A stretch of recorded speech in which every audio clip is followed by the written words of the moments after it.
Hey folks, John here, Old Hickory Forge. Welcome back. If it's your first time here, welcome. What's going on today? We're kicking off March's charity build. Basically what I got here to start, old file out of the file bucket. I've gone ahead and ground all the teeth off just so I don't got to deal with them while I'm forging. I've been using these more lately just because I have a lot of them and I kind of want to get them used up. They're just taking up space. And I mean, it's already kind of shaped like a knife, so it minimizes a lot of the work I have to do. But that's what we got to start with. What I want to make is something along the lines of a Scottish dirk, which is a traditional Scottish Highland fighting knife. You know, there's lots of different historical examples that are different sizes and pretty different in terms of like fit and finish and fittings and all. But pretty commonly you'll see, you know, kind of a long, narrow, aggressively distal tapered blade. So that's kind of what I'm going to be going for. Organization we're donating to this month is a nonprofit organization called Paws of War. Basically what they are, they adopt shelter dogs and they train them to be PTSD service dogs, and they pair them with a veteran at no cost to the veteran. So I think that's a pretty good organization. You know, chances are through their work they've probably saved countless lives. So I just think that's a good place for the money to go.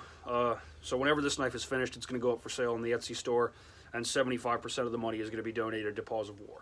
So let's get started. So to isolate the material for the tang, what I've got here is a tool called a spring swage. Basically, I've got two pieces of round stock here in the jaws. Everything's made of mild steel. Got a little square peg. Drops in the hardy hole just like that. So what I can do is eyeball about how much material I think I'm going to need for the tang. About right there should do it.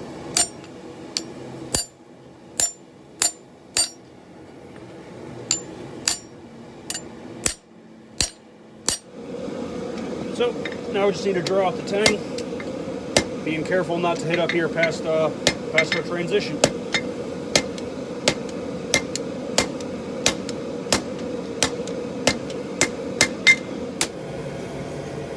So got the tang drawn out pretty good. Got about 6 inches out of it. It's a little thicker than it needs to be. We can fix that later. So to draw out the point of the knife, I'm going to use the edge of the anvil, and I'm going to turn every couple of strikes, holding at a pretty high angle. The reason for that is if you just try to forge your point up here on the flat, you're a lot more likely to get a fish mouth in there, which is just something that you don't want to deal with if you don't have to. And this moves the material faster. So you see how we've already gained a good bit of length and we're not getting it galled in there. So just a good little technique to throw in your box for forging out a point.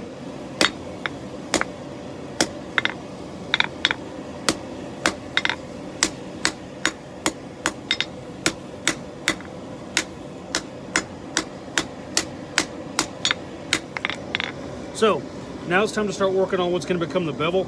I don't want the bevel to come all the way to the tang. I want it to stop about ½ an inch shy. So what I'm going to do is use the edge of the anvil to mark that out.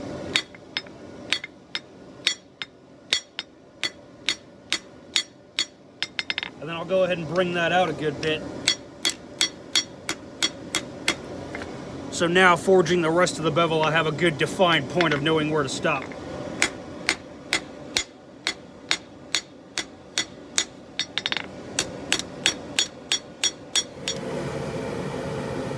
So, as we're hammering in the bevel, you see the knife is naturally curving away from what's going to become the cutting edge. Now, this is something somebody asked about in another one of my videos too. To mitigate that, you can curve the knife forward before you hammer in the bevel, and then ideally it'll come back to straight after you're done. But what I found is in doing that, it's really difficult to determine how much this knife is actually going to curve whenever you hammer in your bevels. It has to do with how high you're taking the bevels, how wide your piece originally is, how long it is. So for me, it's just not worth the trouble, and I choose to just kind of correct it as I go. But that's just my 2 cents on that. And the way I like to correct my bends is just go to the vise. And basically just squeeze the piece back straight.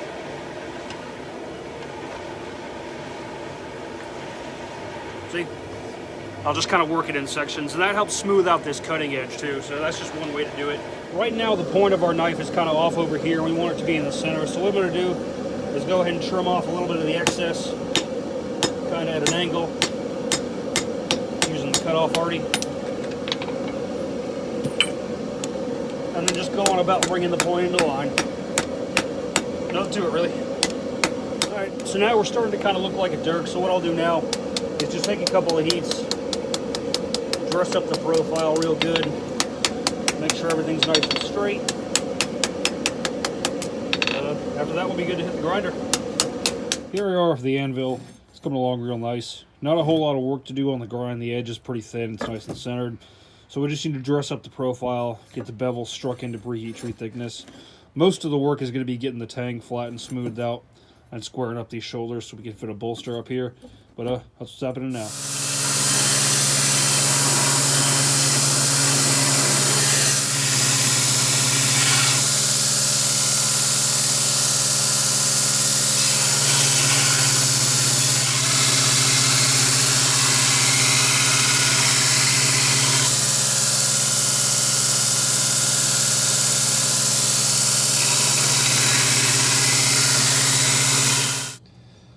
So, moving right along with this dirk, I got the edge down near about to preheat tree thickness. Got the spine nice and straight, got the taper in. Got the shoulders pretty close to square. I'll probably trim them up with a file before I fit the guard. I'm going to be hot fitting the guard so I have a little bit of room to play with. Now, characteristic of a dirk, you'll kind of see like maybe a false edge or swedge, you know, on the last third of the tip or something like that. Sometimes there's actually a whole secondary grind with another sharp edge back here. And then you'll see decorative file work up on the spine. So I'm going to do some of that and see how that turns out. I've never done it before. I want to see kind of how it goes. So for the decorative file work on the spine, I settled on kind of like a thorn bush vine pattern. It seems to be pretty common historically, and I just think it looks kind of cool. So basically to make this, what you're going to need is a round file and a little tiny half round file, and I'll show you how to do it now. So basically first you're going to start with your round file, and you're going to come up just in front of where your last little notch is. About 3/16 of an inch or so, and you're going to go in at about a 45-degree angle and just cut that in there real good. After your first cut with the round file, it's going to look about like that. So then what we got to do is come in here just above our cut, about an 1/8 of an inch or so with our half round needle file, and cut in on a 45-degree angle just like we did before.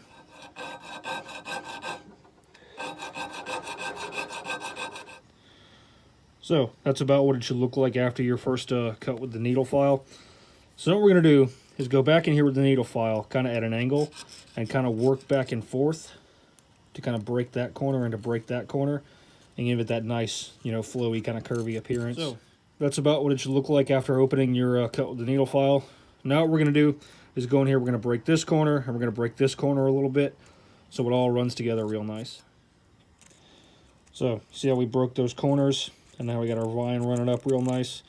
So now I'll just start back here with the round file again and do the same thing over and over again, just alternating sides until we get up to the front. So I forgot to mention, you don't just want to break this corner and this corner.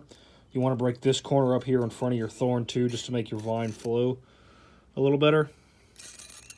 Not perfect. I've never actually done this before, but it's coming along. So a few people have asked me about the slot punch I use to make guards and bolsters a lot when I'm using iron and steel. Basically all it is a piece of scrap coil spray, gets tapered. It matches the dimensions of my tang. About right there. Punches out a nice rectangular hole. So now what I'll do is heat my guard material up and basically just push the knife into it the rest of the way up to get a good fit. Got our material nice and hot.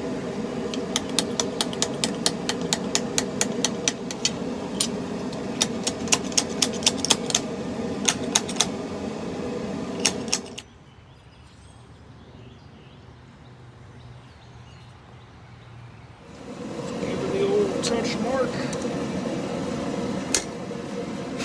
Love it to it. So while that's normalizing, I figured I'd go ahead and talk to you about what I'm doing with my heat treat over here. What I got my preheated quench oil right here.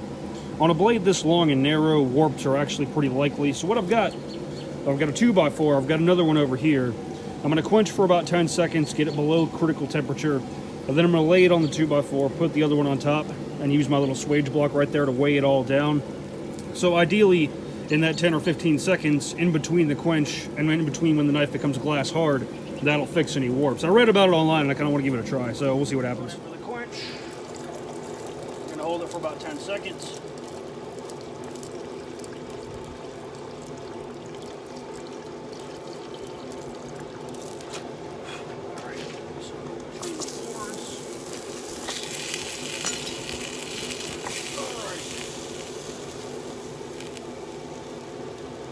we'll let it cool like that and hopefully fix any warps.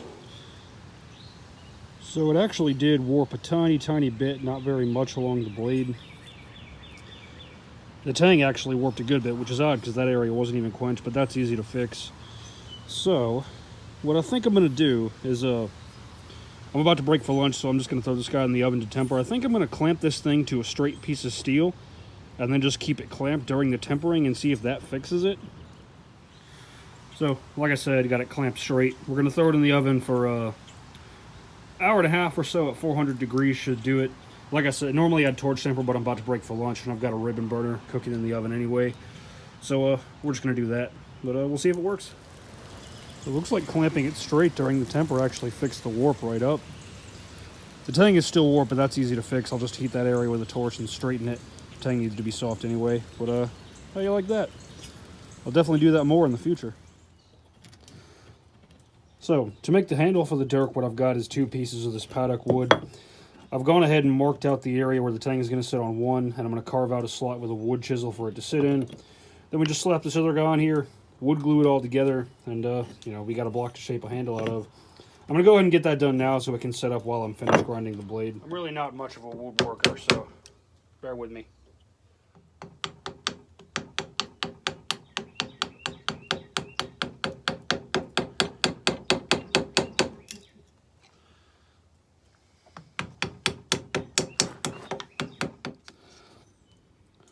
There we go. Got our tang in there real nice. Got the slot for our tang recessed out. So now I'll just throw some wood glue on this baby.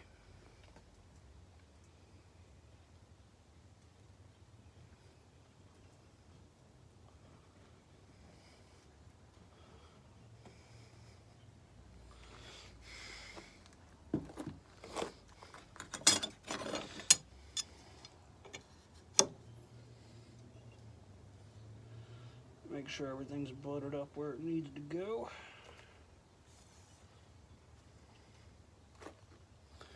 And we'll clamp that baby together. So, there's our handle block glued up. We're going to let that sit for at least a couple hours while we get to work grinding out the blade.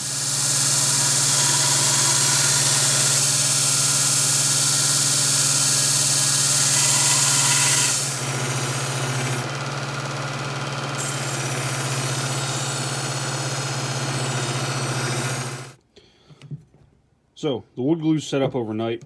I left the tang of the knife in there just kind of to have a place to put it, and it actually stuck in there pretty good, which is fine. I was going to super glue this all together to shape out the handle anyway. I will have to disassemble it to do to get the epoxy in there and put the pin in and everything, but I'm going to get to work shaping this thing out.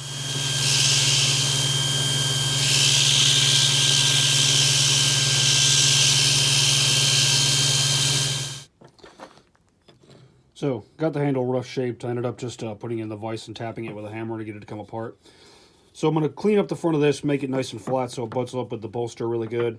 And it's already pretty close. There's not a whole lot of work to do. And then we'll get this thing hand sanded up, throw the bolster back in the forge to blacken it, and we're near about done with this thing.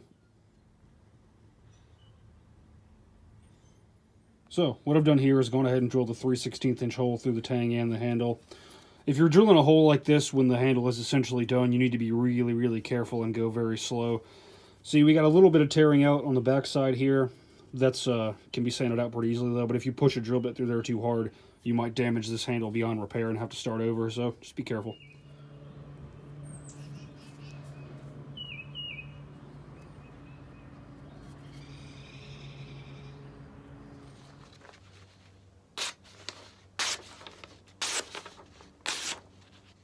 So here's the finished knife.